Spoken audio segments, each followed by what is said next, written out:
Welcome to Teaching Truth.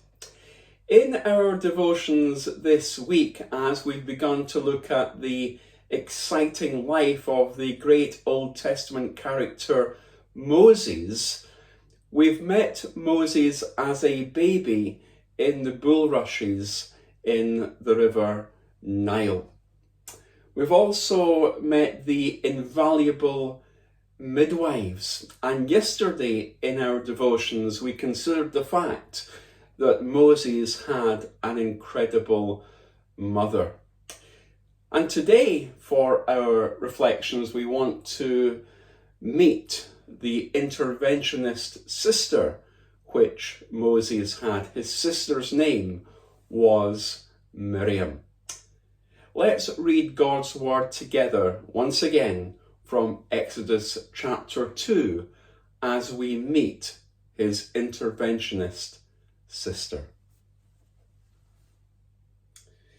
His sister stood at a distance to see what would happen to him.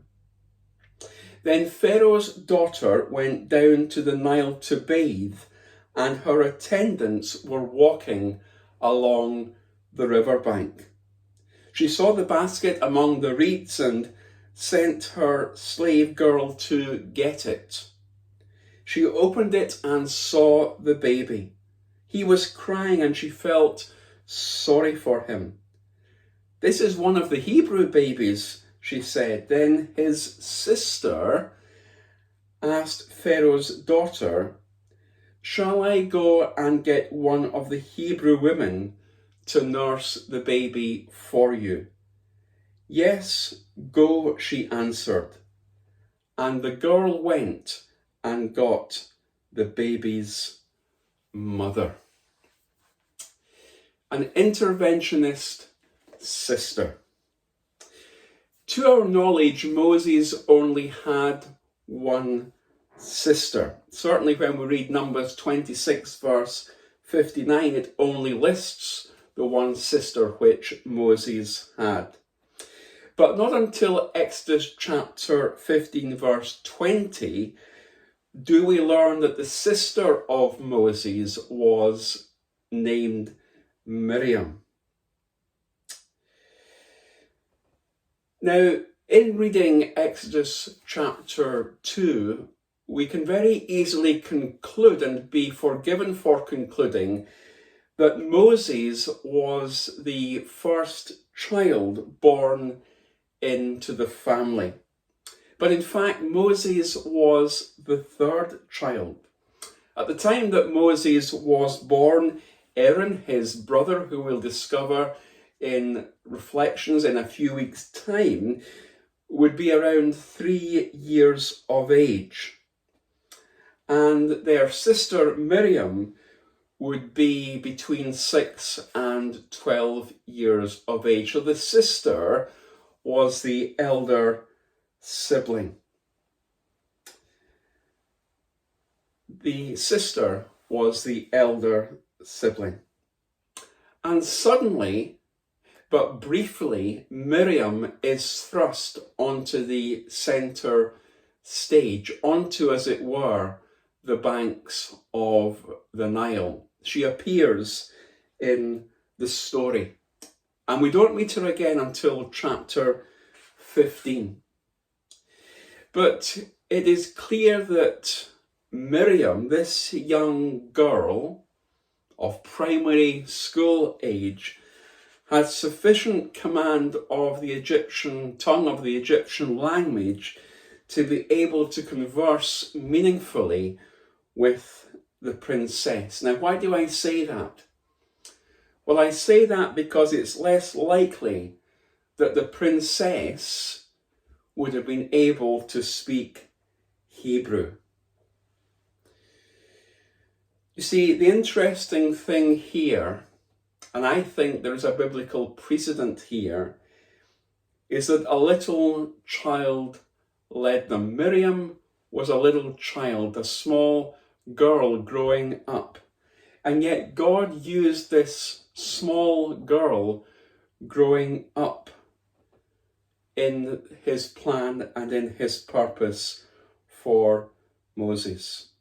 See, we've no indication, certainly written into the Exodus record, that Miriam had in any way been coached by her mother Jochebed to be able to deal with a range of eventualities that might occur at the riverside. She didn't have a list of, well, if this happens, do this. No, she didn't have that as she stood by the riverside watching the basket. Yet the confidence with which she conducts herself in the presence, note this, of a royal princess is remarkable. A small girl of primary school age conducting herself wisely and well in the presence of a royal princess. His sister stood at a distance to see what would happen to him. His sister asked Pharaoh's daughter, the royal princess, "Shall I go and get one of the Hebrew women to nurse the baby for you?" She was intelligent, she was wise, she too was seeking to be protective of Moses. In due course, he was taken into the care of the palace, and in due course, he would be educated in all the wisdom of the Egyptians. But again, here we see a little girl, his sister Miriam, being used by God in the great plan and in the great purpose that God had for Moses. When we look at the girls, the boys in our churches, again, like Moses' mother yesterday and like the invaluable midwife that we thought of a couple of days ago, let's never underestimate the role that a small child, a sister or a brother can play. The role which Miriam played was an interventionist role. She intervened as she was standing on the banks of the river Nile. She spoke wisely and well with the royal princess. Again, principally focused on her brother Moses to ensure that he would get the care and the attention that he deserved, because Moses was no ordinary child, and Miriam, I'm sure, knew that her brother, her younger brother, was no ordinary brother, and that God's hand, even at that small age, was not only upon him, but was upon her. So today, who are the Miriams in your church? The Miriams that you know, can you encourage them? Because they can play a significant and vital role in the lives of other people. Miriam did in relation to the life of her brother Moses.